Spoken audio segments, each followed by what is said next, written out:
Welcome back to Journey of Self-Awareness. I thought I'd say a few words today about pride and spiritual pride. Very often this is one of the last major obstacles that a person will encounter even after having an awakening experience. And the sense of a separate self falls away. Their mind becomes silent. They merge with the infinite, the divine. They might see the divine in all things. They can become very peaceful, serene, sense of fulfillment, deep peace and tranquility, inner silence. The thoughts process can subside, and they no longer see the world through the filter of their cognitive and conceptual frameworks, so that they see the world as if through the eyes of a child once again. And this is a miraculous event. I think it's really quite miraculous that this kind of experience can even happen to people in the first place, that we can become not only aware of the primordially pure background of awareness, but that we can merge with it and become one with it, so that the egoic self is no longer interfering in our perceptions of the world around us and of ourselves. However, very often after a person has such an experience, the egoic self can attempt to reassert itself, and it's quite crafty. It'll try to sneak in the back door when you least expect it, and pretty soon it's back in the driver's seat and running the show, very often without you being aware of it, and it can come as quite a surprise when you do realize it. Another thing that happens after a person awakens is that they are certainly not done yet. There's very many things that might have to be worked through. There may be a lot of shadow work that has to be done, and that must take place. For example, a person might have to work through past traumas, or they may be unwittingly holding grudges against someone who harmed them in the past, and they'll have to deal with that. So when a person has an awakening experience, this is really the beginning of the process. It's not the end. And very often, one of the things that happens is pride can unwittingly begin to operate behind the scenes and really catch you off guard. So pride is one of the things that can catch a person off guard and derail a spiritual path.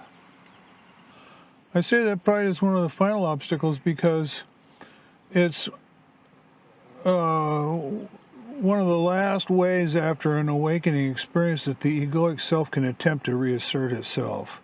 This happens, as I mentioned, often in very subtle and unsuspecting ways that will catch you off guard, and you'll be maybe even kind of thrown for a loop when you realize that it's happened, because it can happen behind the scenes, so that you're not really consciously aware of what's happening until you wake up and realize one day what's been going on. Now, pride, of course, is considered an affliction in very, very many spiritual traditions, because it can manifest as a sense of vanity, or a sense of conceit, or a sense of self-importance, or arrogance, or a sense of superiority. Pride can manifest itself when we begin to think a little bit too highly of ourselves. This can happen on a spiritual path for spiritual seekers, which is one of the things that Trungpa Rinpoche called spiritual materialism. When a person starts pursuing a spiritual path as a part of self-aggrandizement, of puffing the self up and using one's spiritual accolades or accomplishments to think a bit too highly of oneself, when one starts to elevate oneself above others, this is a trap that one has to be vigilant and very aware of. Of course, we must remain vigilant at all times, because the ego has very many ways that it can assert itself and operate when we're not really aware of it. Pride can also manifest itself as self-righteousness, where a person feels like they're in some way morally or spiritually superior to others. And when an individual begins to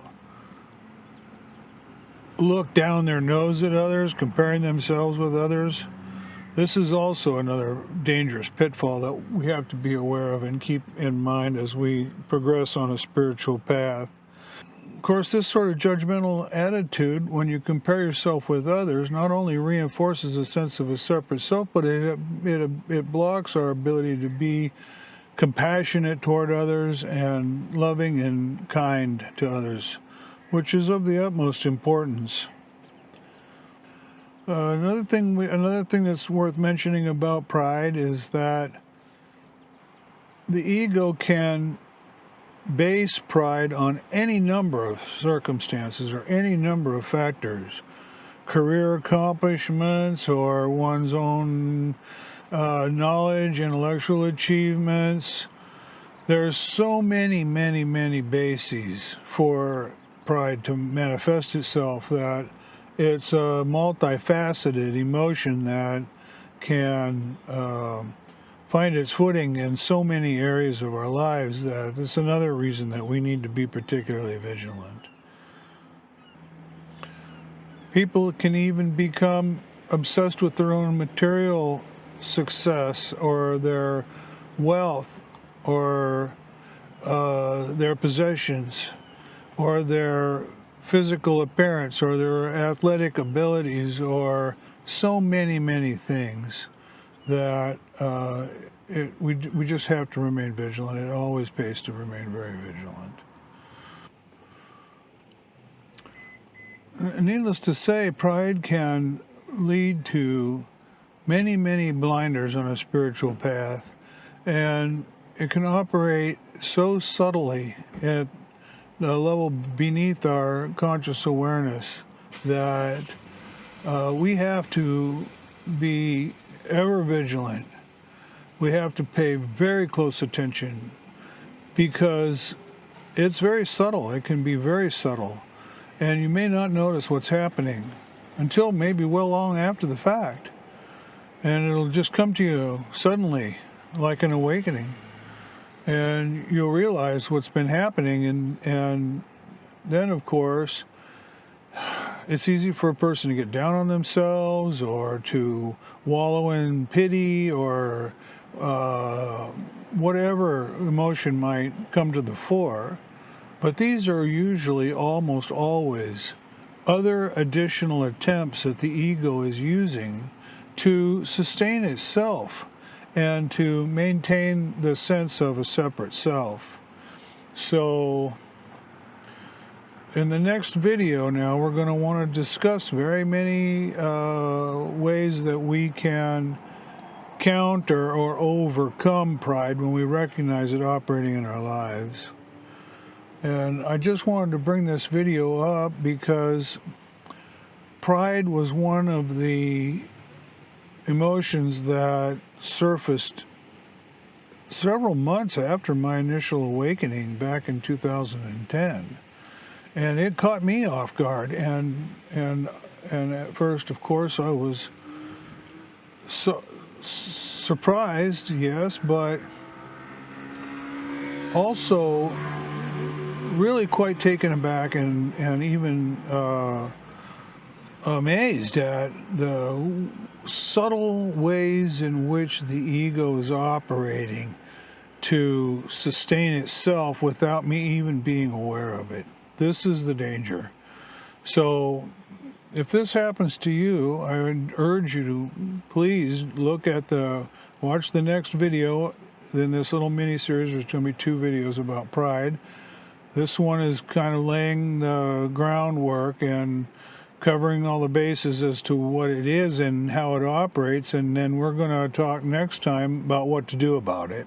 So thanks for watching. I appreciate your support. Please be sure to subscribe to the channel and to tell your friends about us. And don't forget to tune in next time right here on Journey of Self-Awareness. Take care. Bye-bye.